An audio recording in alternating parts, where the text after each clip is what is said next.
Después del tercer viaje evangelístico, que le permitió a Pablo recorrer las regiones de Asia, Macedonia y Acaya, permaneciendo aproximadamente 3 años en Éfeso, así como recoger una ofrenda para la iglesia de Jerusalén.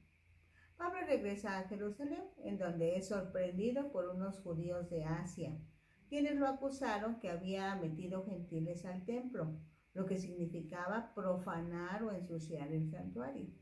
Y también lo acusaban de enseñar que los judíos no circuncidaran a sus hijos ni obedecieran la ley de Moisés. Los judíos atacaron a Pablo, lo sacaron del templo y estuvieron a punto de matarlo cuando el tribuno Lisias llegó para rescatarlo y lo llevó a la fortaleza. En esta ocasión disfrutamos la palabra, basándonos en el libro de los Hechos, del versículo 30, el capítulo 22 al capítulo 24. Encontramos a Pablo compartiendo la fe en medio de la oposición. Hablemos con Dios. Padre de amor, es muy interesante, Señor, es muy significativo para nosotros el testimonio de Pablo, tu apóstol. Yo quiero decir que es tu apóstol preferido, pero no lo es. Realmente tú para cada quien tienes un plan y con cada quien tienes un trato. Pero esto es muy ilustrativo para nuestro corazón, para nuestra fe y para nuestro desempeño. Gracias, gracias, Padre. Amén. Bueno, estamos en Hechos 22:30 al 23:5. Pablo está ahora ante el concilio. Dice, al día siguiente, queriendo saber de cierto la causa por la cual le acusaban los judíos, le soltó de las cadenas y mandó venir a los principales sacerdotes y a todo el concilio, y sacando a Pablo, le presentó ante ellos. El Sanedrín era el tribunal de mayor autoridad entre los judíos desde ese tiempo. Tenía su sede en Jerusalén. También se traduce o se habla como concilio. Fue convocado Pablo, el concilio, y tuvo que responder ante ellos. Pablo aprovechó la persecución como una oportunidad para testificar. Este es un ejemplo del buen aprovechamiento de las circunstancias para compartir la fe, aún en medio de la oposición. Dice el versículo 1. Entonces Pablo, mirando fijamente al concilio, dijo, varones hermanos, yo con toda buena conciencia he vivido delante de Dios hasta el día de hoy.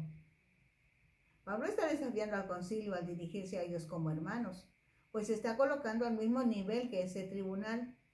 La manera formal de dirigirse al Sanedrín era gobernadores del pueblo y ancianos de Israel. Pero Pablo no les dice así. Apela a su testimonio de buen judío. No se habla de testigos de ninguna parte, ni de una ni de otra.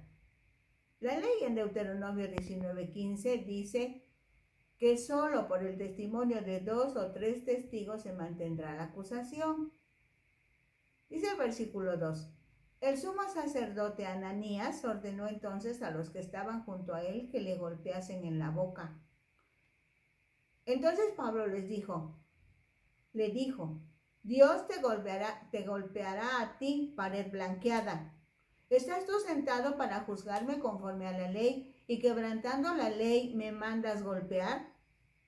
Para entender mejor estos versículos necesitamos saber que Ananías era el sumo sacerdote, pero todos sabían que era glotón, ladrón, profano, avaro, de temperamento colérico y traidor a su pueblo al ponerse al servicio de Roma. Seguramente Ananías tomó como falta de respeto que Pablo lo llamara hermano y como autoridad creyó tener derecho de golpearlo. En Zacarías 2:8 dice, así dice nuestro Dios, yo castigaré a todas las naciones que le han hecho daño a mi pueblo. Quien le hace daño a mi pueblo, también me lo hace a mí. Por eso Pablo dice, contra la ley me mandas golpear. Ceremonialmente hablando, al tocar donde había un cadáver, se contraía impureza ritual. Y de ahí la costumbre de pintar de blanco las tumbas para que no las tocaran sin darse cuenta. Por eso llamó al sumo sacerdote sepulcro blanqueado. Está usando la expresión de Jesús en el Evangelio. Dice el versículo 4, los que estaban presentes dijeron, ¿al sumo sacerdote de Dios injurias? Pablo dijo, no sabía, hermanos, que era el sumo sacerdote, pues escrito está, no maldecirás a un príncipe de tu pueblo. El hecho de que Ananías haya infringido la ley no le daba derecho a Pablo de hacer lo mismo. Por eso la expresión no sabía, hermanos, que era sumo sacerdote. Pues en Éxodo 22-28 se encuentra la sentencia, no maldecirás a un príncipe de tu pueblo. Aunque sería muy difícil que Pablo ignorara quién era el sumo sacerdote. Parece ser que aquí no lo reconoce como sumo sacerdote, tal vez porque Ananías actuó contra la ley al mandar que golpearan a Pablo. Esto explica por qué algunos piensan que la traducción más atinada sería, yo no creía que una persona como Ananías podía ser sumo sacerdote en Israel. Pensando en lo que caracterizaba a Ananías como persona, recuerdan que era conocido como glotón, avaro, violento y demás. Dicen los versículos 6 al 10 del capítulo 23 de Hechos. Entonces Pablo, notando que una parte era de saduceos y otra de fariseos, alzó la voz en el concilio. Varones hermanos, yo soy fariseo, hijo de fariseo. Acerca de la esperanza y de la resurrección de los muertos se me juzga. Cuando dijo esto, se produjo disensión entre los fariseos y los saduceos y la asamblea se dividió. Porque los saduceos dicen que no hay resurrección, ni ángel, ni espíritu, pero los fariseos afirman estas cosas. El Sanedrín o Consejo de los Judíos estaba integrado por fariseos y saduceos, que coinciden en algunos principios, pero son totalmente opuestos en otros aspectos. Por ejemplo, su base de fe, la ley oral y los usos y costumbres, es algo que defienden los fariseos. Los saduceos solo se basan en el Pentateuco, lo que también se conoce como la Torá. En cuanto a la predestinación, los fariseos están de acuerdo con la predestinación, pero los saduceos defienden la enseñanza del libre albedrío. Los fariseos dicen que sí existen ángeles y que hay espíritus, pero los saduceos no aceptan esa enseñanza. Y cuando llegamos a la resurrección de los muertos, los saduceos niegan la resurrección de los muertos, pero los fariseos la reconocen, la aceptan, la defienden. Entonces, el tema de la resurrección de los muertos fue lo que Pablo utilizó para regresar el conflicto al Sanedrín y que a él lo dejaran en paz. Y así sucedió. Dice el versículo 9, y hubo un gran vocerío, y levantándose los escribas de la parte de los fariseos, contendían diciendo, ningún mal hallamos en este hombre, que si un espíritu le ha hablado o un ángel, no resistamos a Dios.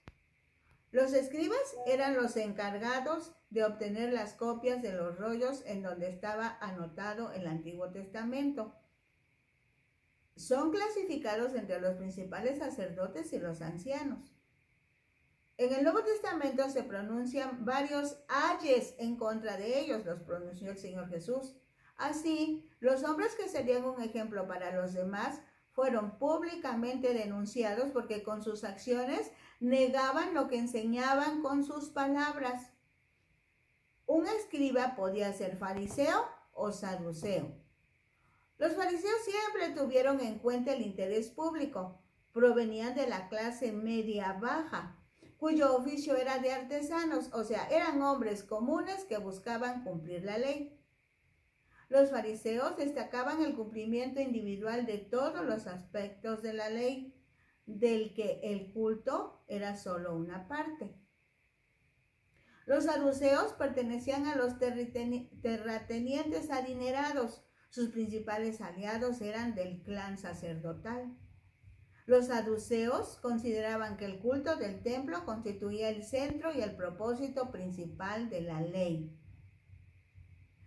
¿Se dan cuenta cómo hasta hoy esa manera de pensar influye de un lado y del otro? Ahora se explican por qué para muchas personas solo cuentan que tú vayas al templo, al culto. Lo demás lo dejan pendiente. Son esas influencias. Regresando al conflicto con Pablo, el que haya exclamado que era juzgado porque creía en la resurrección de los muertos, ocasionó que los fariseos se lanzaran en defensa de Pablo, y ahora la crisis se dio dentro del concilio o Sanedrín.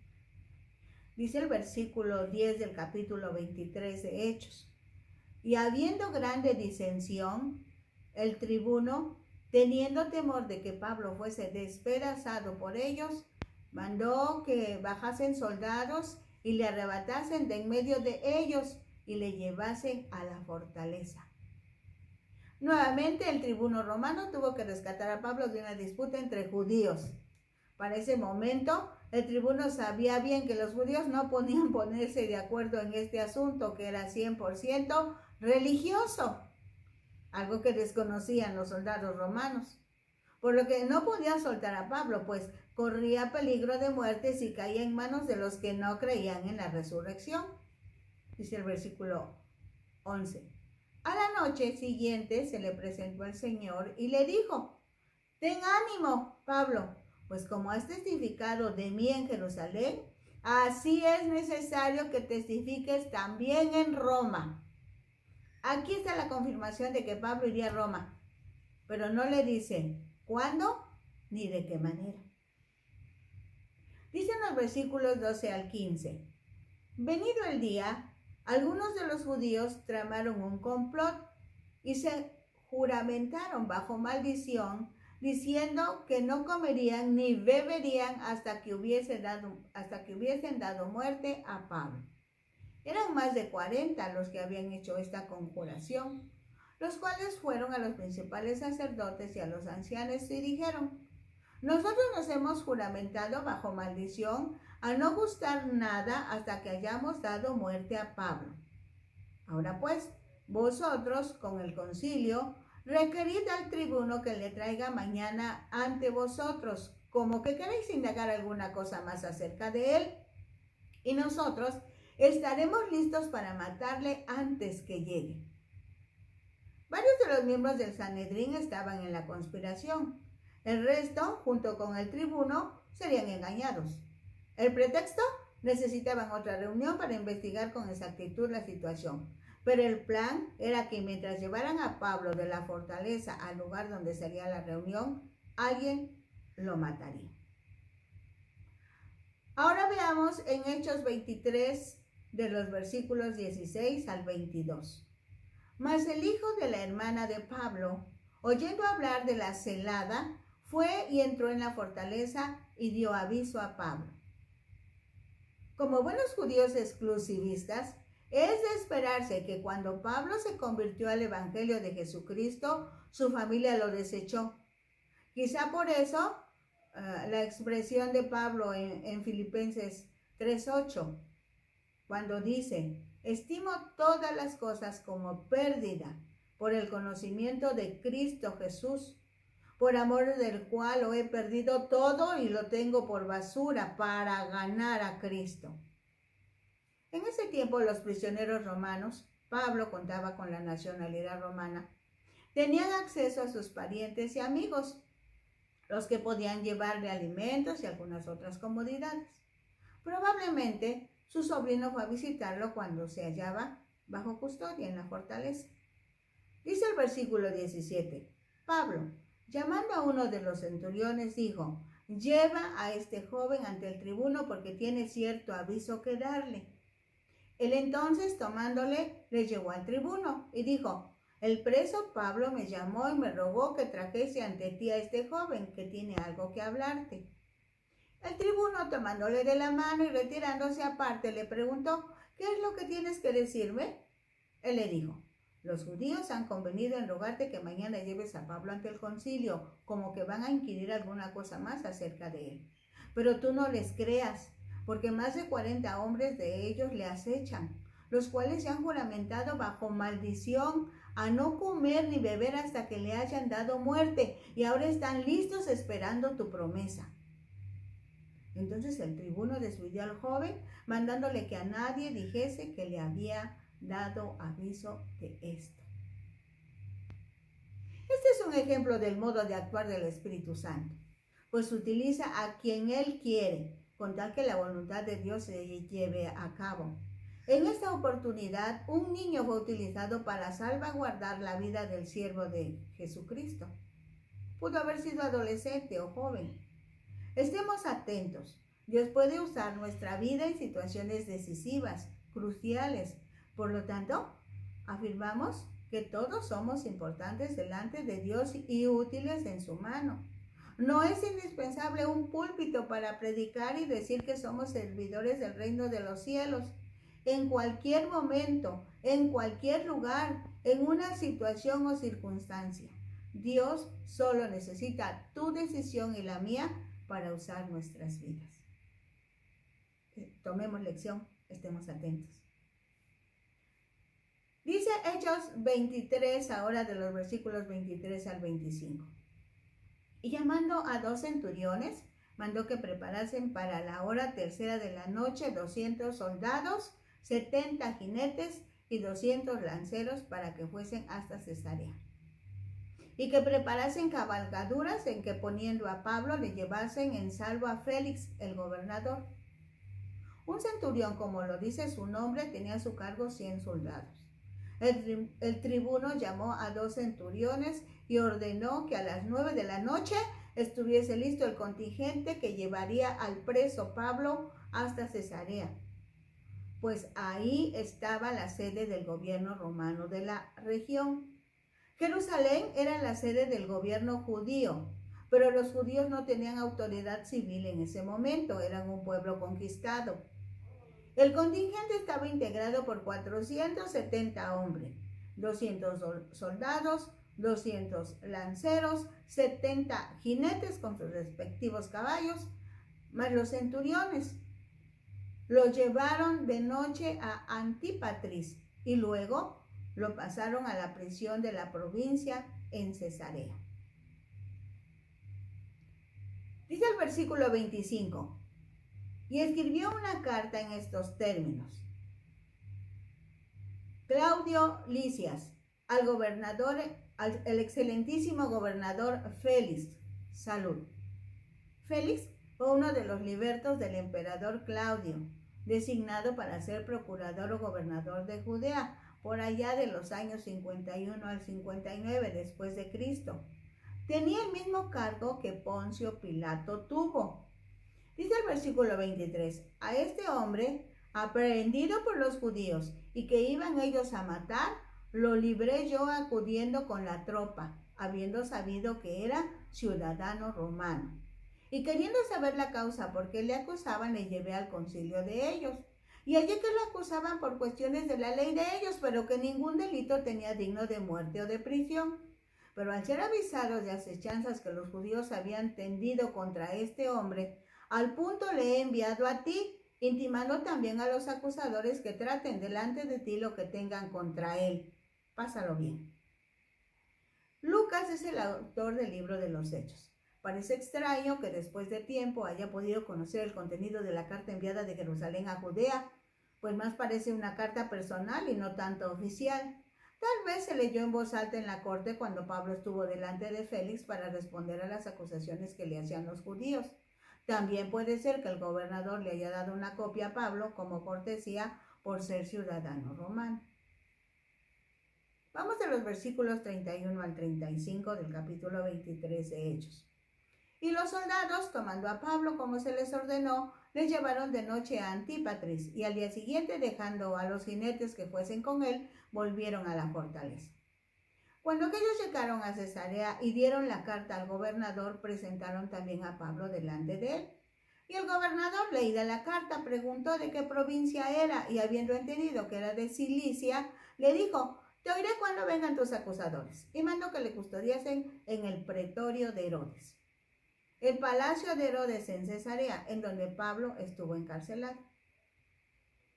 En el capítulo 24 de los versículos 1 al 9 tenemos: 5 días después descendió el sumo sacerdote Ananías con algunos de los ancianos y un cierto orador llamado Tértulo y comparecieron ante el gobernador contra Pablo. Los acusadores llegaron después de viajar 95 kilómetros desde Jerusalén hasta Cesarea, donde estaba la sede del gobierno romano en esa región. Y cuando éste fue llamado, Tértulo comenzó a acusarle diciendo: como debido a ti gozamos de gran paz y muchas cosas son bien gobernadas en el pueblo por tu prudencia, oh excelentísimo Félix, lo recibimos en todo tiempo y en todo lugar con toda gratitud. El saludo era una alabanza engañosa para Félix a fin de ganar su favor. Versículo 4. Pero por no molestarte más largamente, te ruego que nos oigas brevemente conforme a tu equidad, porque hemos hallado que este hombre es una plaga y promotor de sediciones entre todos los judíos por todo el mundo y cabecilla de la secta de los nazarenos. La secta de los nazarenos es una despectiva denominación a los cristianos que para los judaizantes era una herejía. Dice el versículo 6. Intentó también profanar el templo y prendiéndole quisimos juzgarle conforme a nuestra ley. Pero interviniendo el tribuno Licias con gran violencia le quitó de nuestras manos, mandando a sus acusadores que viniesen a ti.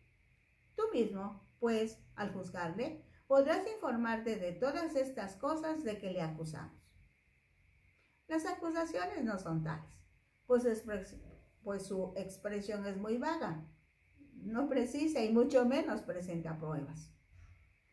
El versículo 9. Los judíos también confirmaban diciendo ser así todo. Habiéndole hecho señal el gobernador a Pablo para que hablase, éste respondió: porque sé que desde hace muchos años eres juez de esta nación, con buen ánimo haré mi defensa. A diferencia de Tértulo, la participación de Pablo fue sencilla y directa. Vamos a los versículos 10 al 21 del capítulo 24. Como tú puedes cerciorarte, no hace más de 12 días que subí a adorar a Jerusalén.